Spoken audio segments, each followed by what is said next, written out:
Welcome to our tutorial on how to create a poll on Telegram chat on your PC. Let's go through the step-by-step process. Begin by launching Telegram on your PC. Once the application is open, navigate to the channel or group that you wish to create the poll in. After you have accessed the desired group or channel, locate the three vertical dots icon in the top right corner of your screen. Click on this icon to reveal a drop-down menu. From the options presented in the drop-down menu, select Create Poll to initiate the poll creation process. You will then see a text box where you can input your poll question. Below the question, you will find the Poll Options text box.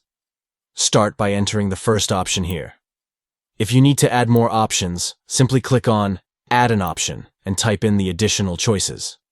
Once you have entered both the question and answer options for your poll, click on Create in the top right corner to finalize and publish your poll in the Telegram chat. By following these steps, you can easily engage with your chat members by creating interactive polls on Telegram using your PC. Polls are a great way to gather opinions and insights from your community.